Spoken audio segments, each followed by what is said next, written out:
ನಮಸ್ತೆ ಸ್ನೇಹಿತರೆ, ಎಲೆಕ್ಟ್ರಿಕಲ್ ಗೆಳೆಯ ಯೂಟ್ಯೂಬ್ ಚಾನೆಲ್ಗೆ ಸ್ವಾಗತ. ಸ್ನೇಹಿತರೆ, ಇವತ್ತಿನ ವಿಡಿಯೋದಲ್ಲಿ ನಾವು ಎಲೆಕ್ಟ್ರಿಕಲ್ ಸಿಸ್ಟಮ್ ಅಲ್ಲಿ ಇಂಟರ್ಲಾಕಿಂಗ್ ಅಂತಂದ್ರೆ ಏನು, ಈ ಇಂಟರ್ಲಾಕಿಂಗ್ ಸಿಸ್ಟಮ್ ಅನ್ನ ಎಲ್ಲೆಲ್ಲಿ ಬಳಸಲಾಗುತ್ತೆ, ಈ ಇಂಟರ್ಲಾಕಿಂಗ್ ಸಿಸ್ಟಮ್ ಹೇಗೆ ತುಂಬಾ ಮುಖ್ಯವಾಗಿರುತ್ತೆ ಅನ್ನೋದನ್ನ ಇವತ್ತಿನ ವಿಡಿಯೋದಲ್ಲಿ ತಿಳ್ಕೊಳ್ಳೋಣ. ಸ್ನೇಹಿತರೆ, ವಿಡಿಯೋವನ್ನ ಸ್ಟಾರ್ಟ್ ಮಾಡೋಕ್ಕಿಂತ ಮುಂಚೆ ನೀವು ಇನ್ನೂ ನಮ್ಮ ಚಾನೆಲ್ ಅನ್ನ ಸಬ್ಸ್ಕ್ರೈಬ್ ಮಾಡ್ಕೊಂಡಿಲ್ಲ ಅಂತಂದ್ರೆ ಸಬ್ಸ್ಕ್ರೈಬ್ ಮಾಡಿಬಿಟ್ಟು ಬೆಲ್ ಐಕಾನ್ ಅನ್ನ ಪ್ರೆಸ್ ಮಾಡಿ. ಇದೇ ರೀತಿ ಎಲೆಕ್ಟ್ರಿಕಲ್ಗೆ ಸಂಬಂಧಿಸಿದ ನಾಲೆಡ್ಜ್ ಅನ್ನ ನಾನು ನಿಮಗೆ ತಿಳಿಸ್ತಾ ಇರ್ತೀನಿ. ಸೊ ಬನ್ನಿ ವಿಡಿಯೋನ ಸ್ಟಾರ್ಟ್ ಮಾಡೋಣ. ಸ್ನೇಹಿತರೆ, ಎಲೆಕ್ಟ್ರಿಕಲ್ ಸಿಸ್ಟಮ್ ಅಲ್ಲಿ ಇಂಟರ್ಲಾಕಿಂಗ್ ಅಂತಂದ್ರೆ ಎಲೆಕ್ಟ್ರಿಕಲ್ ವಿದ್ಯುತ್ ಉಪಕರಣಕ್ಕೆ ಅಥವಾ ಕೊಟ್ಟಿರೋ ಎಲೆಕ್ಟ್ರಿಕಲ್ ಸಪ್ಲೈಗೆ ಶಾರ್ಟ್ ಸರ್ಕ್ಯೂಟ್ ನಿಂದ ಪ್ರೊಟೆಕ್ಷನ್ ಗಾಗಿ ಮಾಡೋ ಒಂದು ಸೇಫ್ಟಿ ಕಂಟ್ರೋಲ್ ವೈರಿಂಗ್ ಆಗಿರುತ್ತೆ. ಸ್ನೇಹಿತರೆ, ಈ ಇಂಟರ್ಲಾಕಿಂಗ್ ಸಿಸ್ಟಮ್ ಅನ್ನ ಇಂಡಸ್ಟ್ರಿಗಳಲ್ಲಿ ಮುಖ್ಯವಾಗಿ ಚೇಂಜ್ ಓವರ್ ನಲ್ಲಿ ಬಳಸೋದನ್ನ ನಾವು ನೋಡಬಹುದು. ಅಂದ್ರೆ ಗ್ರಿಡ್ ಸಪ್ಲೈ ಮತ್ತೆ ಡಿಜಿ ಸಪ್ಲೈ ಬರುತ್ತಲ್ಲ, ಆ ಸಪ್ಲೈ ಅಲ್ಲಿ ಯಾವ್ದಾದ್ರು ಒಂದು ಸಪ್ಲೈ ಆನ್ ಆಗಿದ್ದಾಗ ಇನ್ನೊಂದು ಸಪ್ಲೈ ಆನ್ ಆಗದಂತೆ ಪ್ರೊಟೆಕ್ಷನ್ ಗಾಗಿ ಈ ಇಂಟರ್ಲಾಕಿಂಗ್ ಸಿಸ್ಟಮ್ ಅನ್ನ ಬಳಸಲಾಗುತ್ತೆ. ಸ್ನೇಹಿತರೆ, ಮತ್ತೆ ACB ಬ್ರೇಕರ್ ಗಳಲ್ಲೂ ಕೂಡ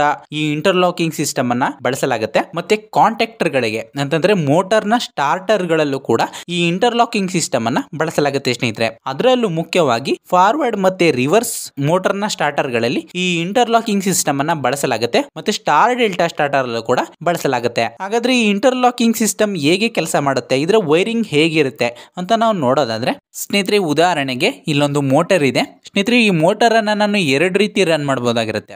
ಒಂದು ಫಾರ್ವರ್ಡ್ ಡೈರೆಕ್ಷನ್ ಅಲ್ಲಿ, ಮತ್ತೊಂದು ರಿವರ್ಸ್ ಡೈರೆಕ್ಷನ್ ಅಲ್ಲಿ, ಅಂದ್ರೆ ಸೀದಾ ಮತ್ತೆ ಉಲ್ಟಾ ಡೈರೆಕ್ಷನ್ ಅಲ್ಲಿ. ಸ್ನೇಹಿತರೆ, ಇದಕ್ಕಾಗಿನೇ ಇಲ್ಲಿ ಎರಡು ಕಾಂಟ್ಯಾಕ್ಟರ್ ಗಳಿವೆ. ಅದರಲ್ಲಿ ಒಂದು ಫಾರ್ವರ್ಡ್ ಕಾಂಟ್ಯಾಕ್ಟರ್ ಆಗಿರುತ್ತೆ, ಇನ್ನೊಂದು ರಿವರ್ಸ್ ಕಾಂಟ್ಯಾಕ್ಟರ್ ಆಗಿರುತ್ತೆ. ಮತ್ತೆ 3 ಪುಷ್ ಬಟನ್ ಗಳು ಕೂಡ ಇವೆ. ಅದರಲ್ಲಿ ಒಂದು ಫಾರ್ವರ್ಡ್ ಕಾಂಟ್ಯಾಕ್ಟರ್ ನ ಆನ್ ಮಾಡೋ ಪುಷ್ ಬಟನ್ ಆಗಿರುತ್ತೆ, ಇನ್ನೊಂದು ರಿವರ್ಸ್ ಕಾಂಟ್ಯಾಕ್ಟರ್ ನ ಆನ್ ಮಾಡೋ ಪುಷ್ ಬಟನ್ ಆಗಿರುತ್ತೆ, ಮತ್ತೆ ಇನ್ನೊಂದು ಇವೆರಡು ಕಾಂಟ್ಯಾಕ್ಟರ್ ಗಳನ್ನ ಆಫ್ ಮಾಡೋ ಸ್ಟಾಪ್ ಪುಷ್ ಬಟನ್ ಆಗಿರುತ್ತೆ. ಸ್ನೇಹಿತರೆ, ಯಾವುದೇ ಒಂದು ಕಾಂಟ್ಯಾಕ್ಟರ್ ಆನ್ ಆಗಬೇಕು ಅಂತಂದ್ರೆ ಆ ಕಾಂಟ್ಯಾಕ್ಟರ್ ನಲ್ಲಿ ಸಪ್ಲೈ ಟರ್ಮಿನಲ್ಸ್ ಇರುತ್ತೆ. ಸ್ನೇಹಿತರೆ, ಆ ಸಪ್ಲೈ ಟರ್ಮಿನಲ್ ಗೆ ನಾವು ಎಲೆಕ್ಟ್ರಿಕಲ್ ಸಪ್ಲೈನ ಕೊಡಬೇಕಾಗುತ್ತೆ. ಸ್ನೇಹಿತರೆ, ಕಾಂಟ್ಯಾಕ್ಟರ್ ನಲ್ಲಿ A1 ಮತ್ತೆ A2 ಅನ್ನೋ ಟರ್ಮಿನಲ್ ಗಳು ಕಾಂಟ್ಯಾಕ್ಟರ್ ನ ಕಾಯಿಲ್ ನ ಟರ್ಮಿನಲ್ ಅಥವಾ ಕಾಂಟ್ಯಾಕ್ಟರ್ ನ ಸಪ್ಲೈ ಟರ್ಮಿನಲ್ ಆಗಿರುತ್ತೆ. ಸ್ನೇಹಿತರೆ, ಇವುಗಳಿಗೆ ನಾವು ಎಲೆಕ್ಟ್ರಿಕಲ್ ಸಪ್ಲೈನ ಕೊಟ್ಟಾಗ ಮಾತ್ರ ಆ ಕಾಂಟ್ಯಾಕ್ಟರ್ ಅನ್ನೋದು ಆನ್ ಆಗುತ್ತೆ. ಸ್ನೇಹಿತರೆ, ನಮ್ಮ ಹತ್ರ ಇರೋ ಇವೆರಡು ಕಾಂಟ್ಯಾಕ್ಟರ್ ಗಳನ್ನ ಕಾಯಿಲ್ ನ ವೋಲ್ಟೇಜ್ 220 ವೋಲ್ಟೇಜ್ ಅಂತ ಅನ್ಕೊಳ್ಳೋಣ. ಅಂತಂದ್ರೆ ಈ ಕಾಂಟ್ಯಾಕ್ಟರ್ ನ A1 ಮತ್ತೆ A2 ಗೆ ನಾವು ಒಂದು ಫೇಸ್ ಮತ್ತೆ ಒಂದು ನ್ಯೂಟ್ರಲ್ ಅನ್ನ ಕೊಡಬೇಕು ಅಂತ ಅನ್ಕೊಳ್ಳೋಣ.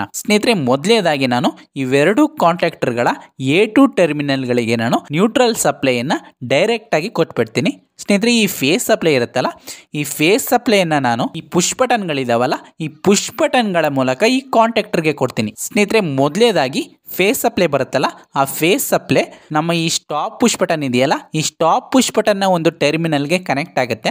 ಮತ್ತೆ ಸ್ಟಾಪ್ ಪುಷ್ ಬಟನ್ ನ ಇನ್ನೊಂದು ಟರ್ಮಿನಲ್ ನಿಂದ ಇದೇ ಫೇಸ್ ಸಪ್ಲೈ ಔಟ್ ಆಗಿ ಒಂದು ಫಾರ್ವರ್ಡ್ ಪುಷ್ ಬಟನ್ ನ ಒಂದು ಟರ್ಮಿನಲ್ ಗೆ ಕನೆಕ್ಟ್ ಆಗುತ್ತೆ, ಮತ್ತೊಂದು ರಿವರ್ಸ್ ಪುಷ್ ಬಟನ್ ನ ಒಂದು ಟರ್ಮಿನಲ್ ಗೆ ಕನೆಕ್ಟ್ ಆಗುತ್ತೆ. ಸ್ನೇಹಿತರೆ, ಮೊದಲನೇದಾಗಿ ನಾವು ನಾರ್ಮಲ್ ವೈರಿಂಗ್ ಅನ್ನ ಮಾಡೋಣ. ಅಂದ್ರೆ ಈ ಫಾರ್ವರ್ಡ್ ಪುಷ್ ಬಟನ್ ಇದೆಯಲ್ಲ, ಈ ಫಾರ್ವರ್ಡ್ ಪುಷ್ ಬಟನ್ ನ ಒಂದು ಟರ್ಮಿನಲ್ ಇಂದ ಒಂದು ವೈರ್ ಅನ್ನ ತಗೊಂಡು ಅದನ್ನ ಈ ಫಾರ್ವರ್ಡ್ ಕಾಂಟ್ಯಾಕ್ಟರ್ ನ ಒಂದು A1 ಟರ್ಮಿನಲ್ ಗೆ ಕನೆಕ್ಟ್ ಮಾಡೋಣ. ಮತ್ತೆ ರಿವರ್ಸ್ ಪುಷ್ ಬಟನ್ ನ ಒಂದು ಟರ್ಮಿನಲ್ ಇಂದ ಒಂದು ವೈರ್ ಅನ್ನು ತಗೊಂಡು ಅದನ್ನ ರಿವರ್ಸ್ ಕಾಂಟ್ಯಾಕ್ಟರ್ ನ ಒಂದು A1 ಟರ್ಮಿನಲ್ ಗೆ ಅದನ್ನ ಕನೆಕ್ಟ್ ಮಾಡೋಣ. ಸ್ನೇಹಿತರೆ, ಈ ರೀತಿ ನಾವು ವೈರಿಂಗ್ ಅನ್ನ ಮಾಡಿದಾಗ ಯಾವಾಗ ನಾವು ಈ ಫಾರ್ವರ್ಡ್ ಪುಷ್ ಬಟನ್ ಅನ್ನ ಪ್ರೆಸ್ ಮಾಡ್ತೀವಿ, ಆಗ ಈ ಫಾರ್ವರ್ಡ್ ಕಾಂಟ್ಯಾಕ್ಟರ್ ಆನ್ ಆಗುತ್ತೆ. ಅದರಿಂದ ಏನಾಗುತ್ತೆ, ಮೋಟರ್ ಫಾರ್ವರ್ಡ್ ಡೈರೆಕ್ಷನ್ ಅಲ್ಲಿ ರನ್ ಆಗುತ್ತೆ. ಸ್ನೇಹಿತರೆ, ಈಗ ಈ ಮೋಟರು ಫಾರ್ವರ್ಡ್ ಡೈರೆಕ್ಷನ್ ಅಲ್ಲಿ ರನ್ ಆಗ್ತಾ ಇದೆ. ಸ್ನೇಹಿತರೆ, ಇದೇ ಟೈಮ್ ಅಲ್ಲಿ ನಾನು ಈ ರಿವರ್ಸ್ ಕಾಂಟ್ಯಾಕ್ಟರ್ ನ ರಿವರ್ಸ್ ಪುಷ್ ಬಟನ್ ಇದೆಯಲ್ಲ, ಇದನ್ನೇನಾದ್ರೂ ಪ್ರೆಸ್ ಮಾಡ್ಬಿಟ್ರೆ ಏನಾಗುತ್ತೆ, ರಿವರ್ಸ್ ಕಾಂಟ್ಯಾಕ್ಟರ್ ಆನ್ ಆಗ್ಬಿಡುತ್ತೆ. ಆಗ ಇಲ್ಲಿ ದೊಡ್ಡ ಶಾರ್ಟ್ ಸರ್ಕ್ಯೂಟ್ ಆಗ್ಬಿಡುತ್ತೆ. ಸ್ನೇಹಿತರೆ, ಇದಕ್ಕಾಗಿನೇ ಈ ರೀತಿ ಶಾರ್ಟ್ ಸರ್ಕ್ಯೂಟ್ ಕಂಡೀಷನ್ ಕ್ರಿಯೇಟ್ ಆಗದೆ ಇರೋ ಹಾಗೆ, ಅಂದ್ರೆ ಒಂದ್ ಸಪ್ಲೈ ಆನ್ ಆಗಿದ್ದಾಗ ಇನ್ನೊಂದು ಸಪ್ಲೈ ಆನ್ ಆಗದಂತೆ, ಅಥವಾ ಒಂದು ಕಾಂಟ್ಯಾಕ್ಟರ್ ಆನ್ ಆಗಿದ್ದಾಗ ಇನ್ನೊಂದು ಕಾಂಟ್ಯಾಕ್ಟರ್ ಆನ್ ಆಗದಂತೆ ಸೇಫ್ಟಿಗೋಸ್ಕರ ಇಂಟರ್ಲಾಕಿಂಗ್ ಸಿಸ್ಟಮ್ ಅನ್ನ ಅಂದ್ರೆ ಇಂಟರ್ಲಾಕಿಂಗ್ ವೈರಿಂಗ್ ಅನ್ನ ಮಾಡಲಾಗುತ್ತೆ. ಆ ಇಂಟರ್ಲಾಕಿಂಗ್ ವೈರಿಂಗ್ ಹೇಗಿರುತ್ತೆ ಅಂತ ನಾವು ಈಗ ನೋಡೋಣ. ಸ್ನೇಹಿತರೆ, ಸ್ಟಾರ್ಟರ್ ಅಲ್ಲಿ ಕಾಂಟ್ಯಾಕ್ಟರ್ ಗೆ ಇಂಟರ್ಲಾಕಿಂಗ್ ವೈರಿಂಗ್ ಅನ್ನ ಮಾಡೋಕೆ ಕಾಂಟ್ಯಾಕ್ಟರ್ ನಲ್ಲಿರೋ NC ಟರ್ಮಿನಲ್ ಗಳು ನಮಗೆ ಯೂಸ್ ಆಗುತ್ತೆ. ಸ್ನೇಹಿತರೆ, ಈ ಕಾಂಟ್ಯಾಕ್ಟರ್ ನಲ್ಲಿರೋ ಈ NC ಟರ್ಮಿನಲ್ ಗಳು ಹೇಗೆ ವರ್ಕ್ ಆಗುತ್ತೆ ಅಂತ ನಾವು ಈಗ ಮೊದಲನೇದಾಗಿ ತಿಳ್ಕೊಳ್ಳೋಣ. ಸ್ನೇಹಿತರೆ, ಕಾಂಟ್ಯಾಕ್ಟರ್ ಆನ್ ಆಗದೆ ಇದ್ದಾಗ ಅಂತಂದ್ರೆ ಕಾಂಟ್ಯಾಕ್ಟರ್ ನ A1 ಮತ್ತೆ A2 ಗೆ ನಾವು ಯಾವುದೇ ರೀತಿ ಎಲೆಕ್ಟ್ರಿಕಲ್ ಸಪ್ಲೈಯನ್ನ ಕೊಡದೇ ಇದ್ದಾಗ ಈ ಕಾಂಟ್ಯಾಕ್ಟರ್ ನ ಒಂದು NC ಟರ್ಮಿನಲ್ ಗೆ ಕೊಟ್ಟಿದ್ದ ಫೇಸ್ ಸಪ್ಲೈ ಅದು ಇನ್ನೊಂದು NC ಟರ್ಮಿನಲ್ ಗೆ ರೀಚ್ ಆಗುತ್ತೆ. ಸ್ನೇಹಿತರೆ, ನಾವು ಯಾವಾಗ ಈ ಕಾಂಟ್ಯಾಕ್ಟರ್ ನ ಆನ್ ಮಾಡಿಬಿಡ್ತೀವಿ, ಆಗ NC ಅಲ್ಲಿ ಒಂದ್ ಕಡೆಯಿಂದ ಇನ್ನೊಂದ್ ಕಡೆಗೆ ಬರ್ತಾ ಇದ್ದ ಫೇಸ್ ಸಪ್ಲೈ ನಿಂತೋಗುತ್ತೆ. ಸ್ನೇಹಿತರೆ, ಈ ರೀತಿ ಕಾಂಟ್ಯಾಕ್ಟರ್ ನಲ್ಲಿ NC ವರ್ಕ್ ಆಗುತ್ತೆ. ಸ್ನೇಹಿತರೆ, ನಾವು ಈಗ ಇಂಟರ್ಲಾಕಿಂಗ್ ವೈರಿಂಗ್ ಅನ್ನ ನೋಡೋಣ.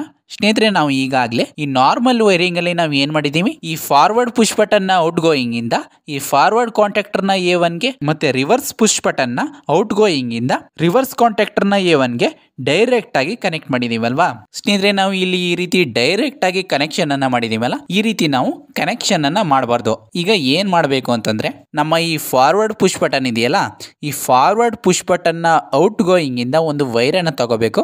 ಆ ವೈರ್ ಅನ್ನ ತಗೊಂಡು ಮೊದಲನೇದಾಗಿ ನಮ್ಮ ಈ ರಿವರ್ಸ್ ಕಾಂಟ್ಯಾಕ್ಟರ್ ಇದೆಯಲ್ಲ, ಈ ರಿವರ್ಸ್ ಕಾಂಟ್ಯಾಕ್ಟರ್ ನ ಒಂದು NC ಟರ್ಮಿನಲ್ಗೆ ಅದನ್ನ ಮೊದಲನೇದಾಗಿ ಕನೆಕ್ಟ್ ಮಾಡಬೇಕಾಗುತ್ತೆ. ಮತ್ತೆ ಈ ರಿವರ್ಸ್ ಕಾಂಟ್ಯಾಕ್ಟರ್ ನಲ್ಲಿ ಇನ್ನೊಂದು NC ಟರ್ಮಿನಲ್ ಇದೆ. ಆ NC ಟರ್ಮಿನಲ್ ಇಂದ ಒಂದು ವೈರ್ ಅನ್ನು ತಗೋಬೇಕು.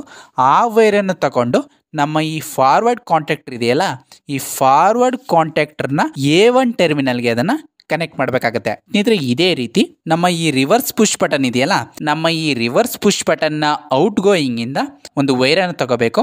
ಆ ವೈರ್ ಅನ್ನು ತಗೊಂಡು ನಮ್ಮ ಈ ಫಾರ್ವರ್ಡ್ ಕಾಂಟ್ಯಾಕ್ಟರ್ ಇದೆಯಲ್ಲ, ಈ ಫಾರ್ವರ್ಡ್ ಕಾಂಟ್ಯಾಕ್ಟರ್ ನ ಒಂದು NC ಟರ್ಮಿನಲ್ಗೆ ಅದನ್ನ ಕನೆಕ್ಟ್ ಮಾಡಬೇಕು. ಮತ್ತೆ ಸ್ನೇಹಿತರೆ ಈ ಫಾರ್ವರ್ಡ್ ಕಾಂಟ್ಯಾಕ್ಟರ್ ನಲ್ಲಿ ಇನ್ನೊಂದು NC ಟರ್ಮಿನಲ್ ಇದೆಯಲ್ಲ, ಅಲ್ಲಿಂದ ಒಂದು ವೈರ್ ಅನ್ನು ತಗೋಬೇಕು. ಆ ವೈರ್ ಅನ್ನು ತಗೊಂಡು ನಮ್ಮ ಈ ರಿವರ್ಸ್ ಕಾಂಟ್ಯಾಕ್ಟರ್ ಇದೆಯಲ್ಲ, ಈ ರಿವರ್ಸ್ ಕಾಂಟ್ಯಾಕ್ಟರ್ ನ A1 ಗೆ ಕನೆಕ್ಟ್ ಮಾಡಬೇಕಾಗುತ್ತೆ. ಸ್ನೇಹಿತರೆ ಇಷ್ಟು ವೈರಿಂಗ್ ಅನ್ನ ಮಾಡಿದ್ರೆ ಇಲ್ಲಿ ಒಂದು ಕಾಂಟ್ಯಾಕ್ಟರ್ ಜೊತೆ ಇನ್ನೊಂದು ಕಾಂಟ್ಯಾಕ್ಟರ್ ಇಂಟರ್ಲಾಕ್ ಆಗುತ್ತೆ. ಸ್ನೇಹಿತರೆ ಈಗ ಇದು ಹೇಗೆ ವರ್ಕ್ ಆಗುತ್ತೆ ಅನ್ನೋದನ್ನ ನೋಡೋಣ. ಸ್ನೇಹಿತರೆ ನಾವು ಈಗ ಈ ಫಾರ್ವರ್ಡ್ ಪುಷ್ ಬಟನ್ ಅನ್ನ ಪ್ರೆಸ್ ಮಾಡಿದಾಗ ಏನಾಗುತ್ತೆ, ಈ ಫಾರ್ವರ್ಡ್ ಪುಷ್ ಬಟನ್ ನಿಂದ ಫೇಸ್ ಅಪ್ಲೈ ಬರುತ್ತೆ. ಆ ಫೇಸ್ ಅಪ್ಲೈ ಮೊದಲನೇದಾಗಿ ನಮ್ಮ ಈ ರಿವರ್ಸ್ ಕಾಂಟ್ಯಾಕ್ಟರ್ ಇದೆಯಲ್ಲ, ಈ ರಿವರ್ಸ್ ಕಾಂಟ್ಯಾಕ್ಟರ್ ನ ಒಂದು NC ಟರ್ಮಿನಲ್ಗೆ ಅದು ತಲುಪುತ್ತೆ. ಸ್ನೇಹಿತರೆ ಈಗ ನಮ್ಮ ಈ ರಿವರ್ಸ್ ಕಾಂಟ್ಯಾಕ್ಟರ್ ಆಫ್ ಆಗಿದೆ. ಆಫ್ ಆಗಿರೋದ್ರಿಂದ ಏನಾಗುತ್ತೆ, ರಿವರ್ಸ್ ಕಾಂಟ್ಯಾಕ್ಟರ್ ನ NC ಟರ್ಮಿನಲ್ ಇಂದ NC ಟರ್ಮಿನಲ್ಗೆ ಇದೇ ಫೇಸ್ ಅಪ್ಲೈ ರೀಚ್ ಆಗುತ್ತೆ. ನಾವು ಈ ರಿವರ್ಸ್ ಕಾಂಟ್ಯಾಕ್ಟರ್ ನ NC ಇಂದ ಏನ್ ಮಾಡಿದೀವಿ, ಒಂದು ವೈರ್ ಅನ್ನು ತಗೊಂಡು ಅದನ್ನ ಈ ಫಾರ್ವರ್ಡ್ ಕಾಂಟ್ಯಾಕ್ಟರ್ ನ ಒಂದು A1 ಟರ್ಮಿನಲ್ಗೆ ಕನೆಕ್ಟ್ ಮಾಡಿದೀವಿ ಅಲ್ವಾ. ಆದ್ರಿಂದ ಈ ಫಾರ್ವರ್ಡ್ ಕಾಂಟ್ಯಾಕ್ಟರ್ ನ A1 ಗೆ ಫೇಸ್ ಅಪ್ಲೈ ಸಿಗುತ್ತೆ. ಆಗ ನಮ್ಮ ಈ ಫಾರ್ವರ್ಡ್ ಕಾಂಟ್ಯಾಕ್ಟರ್ ಆನ್ ಆಗುತ್ತೆ. ಅದರಿಂದ ಮೋಟರ್ ಫಾರ್ವರ್ಡ್ ಡೈರೆಕ್ಷನ್ ನಲ್ಲಿ ರನ್ ಆಗುತ್ತೆ. ಸ್ನೇಹಿತರೆ ಈಗ ಈ ಫಾರ್ವರ್ಡ್ ಕಾಂಟ್ಯಾಕ್ಟರ್ ಆನ್ ಆಗಿದೆ, ಅಂದ್ರೆ ಮೋಟರ್ ಫಾರ್ವರ್ಡ್ ಡೈರೆಕ್ಷನ್ ನಲ್ಲಿ ರನ್ ಆಗ್ತಾ ಇದೆ. ಸ್ನೇಹಿತರೆ ನಾನು ಈಗ ಇದೇ ಟೈಮಲ್ಲಿ ಈ ರಿವರ್ಸ್ ಪುಷ್ ಬಟನ್ ಅನ್ನ ಪ್ರೆಸ್ ಮಾಡಿದಾಗ ಏನಾಗುತ್ತೆ ಅಂತಂದ್ರೆ, ಈ ರಿವರ್ಸ್ ಪುಷ್ ಬಟನ್ ನಿಂದ ಈ ಫೇಸ್ ಅಪ್ಲೈ ಮೊದಲನೇದಾಗಿ ನಮ್ಮ ಈ ಫಾರ್ವರ್ಡ್ ಕಾಂಟ್ಯಾಕ್ಟರ್ ಇದೆಯಲ್ಲ, ಈ ಫಾರ್ವರ್ಡ್ ಕಾಂಟ್ಯಾಕ್ಟರ್ ನ ಒಂದು NC ಟರ್ಮಿನಲ್ಗೆ ಅದು ತಲುಪುತ್ತೆ. ಸ್ನೇಹಿತರೆ ಈಗ ನಮ್ಮ ಈ ಫಾರ್ವರ್ಡ್ ಕಾಂಟ್ಯಾಕ್ಟರ್ ಆನ್ ಆಗಿದೆ. ಫಾರ್ವರ್ಡ್ ಕಾಂಟ್ಯಾಕ್ಟರ್ ಆನ್ ಆಗಿರೋದ್ರಿಂದ ಏನಾಗುತ್ತೆ ಅಂದ್ರೆ, ಈ ಫಾರ್ವರ್ಡ್ ಕಾಂಟ್ಯಾಕ್ಟರ್ ನ NC ಇಂದ NC ಗೆ ಫೇಸ್ ಅಪ್ಲೈ ರೀಚ್ ಆಗಲ್ಲ. ಅದರಿಂದ ರಿವರ್ಸ್ ಕಾಂಟ್ಯಾಕ್ಟರ್ ನ A1 ಗೆ ಫೇಸ್ ಅಪ್ಲೈ ಸಿಗಲ್ಲ. ಅದರಿಂದ ರಿವರ್ಸ್ ಕಾಂಟ್ಯಾಕ್ಟರ್ ಆನ್ ಆಗಕ್ಕೆ ಆಗಲ್ಲ. ಇದೇ ರೀತಿ ನಾವು ರಿವರ್ಸ್ ಕಾಂಟ್ಯಾಕ್ಟರ್ ಆನ್ ಆಗಿದ್ದಾಗಲೂ ನಾವು ಫಾರ್ವರ್ಡ್ ಕಾಂಟ್ಯಾಕ್ಟರ್ನ ಆನ್ ಮಾಡೋಕ್ಕೆ ನೋಡಿದ್ರೆ ಆ ಫಾರ್ವರ್ಡ್ ಕಾಂಟ್ಯಾಕ್ಟರ್ ಆನ್ ಆಗೋದಿಲ್ಲ. ಸ್ನೇಹಿತರೆ ಈ ರೀತಿ ಇಂಟರ್ಲಾಕಿಂಗ್ ವೈರಿಂಗ್ ಅನ್ನ ಮಾಡಲಾಗುತ್ತೆ ಮತ್ತು ಈ ರೀತಿ ಇಂಟರ್ಲಾಕಿಂಗ್ ಸಿಸ್ಟಮ್ ಪ್ರೊಟೆಕ್ಷನ್ ಅನ್ನ ಕೊಡುತ್ತೆ. ಇದರಿಂದ ಒಂದು ಟೈಮಲ್ಲಿ ಒಂದು ಕಾಂಟ್ಯಾಕ್ಟರ್ ಮಾತ್ರ ಆನ್ ಆಗಿರುತ್ತೆ. ಇನ್ನೊಂದು ಕಾಂಟ್ಯಾಕ್ಟರ್ನ ನಾವೇ ಪುಷ್ ಬಟನ್ನ ಮೂಲಕ ಆನ್ ಮಾಡಬೇಕು ಅಂದ್ಕೊಂಡ್ರು ಅದನ್ನ ಆನ್ ಮಾಡೋಕ್ಕಾಗಲ್ಲ. ಸ್ನೇಹಿತರೆ ಈ ರೀತಿ ಇಂಟರ್ಲಾಕಿಂಗ್ ಸಿಸ್ಟಮ್ ಶಾರ್ಟ್ ಸರ್ಕ್ಯೂಟ್ ಇಂದ ಪ್ರೊಟೆಕ್ಷನ್ ಅನ್ನು ಕೊಡುತ್ತೆ ಮತ್ತೆ ವರ್ಕ್ ಆಗುತ್ತೆ. ಸ್ನೇಹಿತರೆ ಈ ಇಂಟರ್ಲಾಕಿಂಗ್ ಕಾಂಟ್ಯಾಕ್ಟರ್ ಗಳಿಗೂ ಸೇಮ್ ಇರುತ್ತೆ ಮತ್ತೆ ACB ಸರ್ಕ್ಯೂಟ್ ಬ್ರೇಕರ್ಗೂ ಸೇಮ್ ಇರುತ್ತೆ. ಸ್ನೇಹಿತರೆ ಇವತ್ತಿನ ವಿಡಿಯೋದಲ್ಲಿ ಎಲೆಕ್ಟ್ರಿಕಲ್ ಸಿಸ್ಟಮ್ ಅಲ್ಲಿ ಇಂಟರ್ಲಾಕಿಂಗ್ ಅಂತಂದ್ರೆ ಏನು, ಇಂಟರ್ಲಾಕಿಂಗ್ ಹೇಗೆ ಕೆಲಸ ಮಾಡುತ್ತೆ ಅನ್ನೋದನ್ನ ತಿಳಿಸುವ ಪ್ರಯತ್ನ ಆಗಿತ್ತು. ನಿಮ್ಮ ಸಲಹೆಗಳೇನಾದರೂ ಇದ್ರೆ ಕಮೆಂಟ್ ಬಾಕ್ಸ್ ಅಲ್ಲಿ ನಮಗೆ ತಿಳಿಸಿ ಮತ್ತೆ ಚಾನಲ್ ಅನ್ನ ಸಬ್ಸ್ಕ್ರೈಬ್ ಮಾಡ್ಕೊಳ್ಳಿ. ಸ್ನೇಹಿತರೆ ಇವತ್ತಿಗೆ ಇಷ್ಟೇ. ವಿಡಿಯೋ ನೋಡಿದ್ದಕ್ಕಾಗಿ ಧನ್ಯವಾದ.